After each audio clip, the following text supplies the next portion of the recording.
Hi there, it's Valerie Ling here.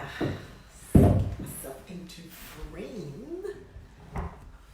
Hey, Valerie Ling here, clinical psychologist. How are you going today? I hope you're enjoying the day that has come. It's already almost the end from where I am at this point in time. And I wanted to just bring to you this idea of what does finished look like? What does finished look like?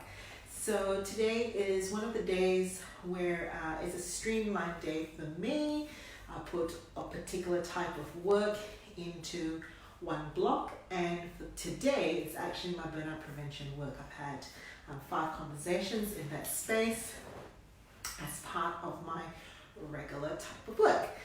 And one of the things that we talk about is how do you actually know when you have finished, right? How do you actually know when you have finished? So I want you to just cast your mind back to the days when you'd actually have a typewriter. Did you ever do work on a typewriter? Okay, I have done work on a typewriter before. In fact, one of the skills that my mother passed on to me from when I was a very little girl, one I have completely forgotten. It's when you actually have to take shorthand as notes. There are these little squiggles and lines that you learn how to take notes really quickly, shorthand, and the other is to touch type.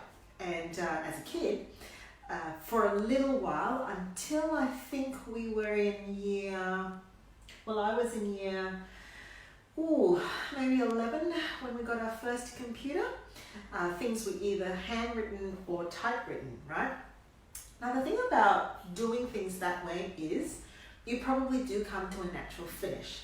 Either your hands are so tired that you cannot physically write anymore, or there isn't that many more pages or pieces of paper that you have, or you've read all the books that you can read in the library for that particular assignment, right? And usually it's actually physical books that you can carry or that they will allow you to borrow at the one time. And so there was a time probably when finished work had a certain kind of a rhythm or a pace. Fast forward to this day and age, work can never be finished. There's always something else to read. You don't have to worry about how many physical books you can take, because now you can pretty much join a bunch of virtual libraries, right? And so the idea of what is finished needs to be adjusted. Instead, I head for a concept called, what do I need to do to seal my day, all right? What do I need to do to seal my day? Sealing my day just means that when I start the work day, I have a clear idea of what the day's purpose is for. Today's particular day for me is in my professional caseload of my burnout prevention, burnout coaching space. And so for me, the purpose of today is actually really, really clear.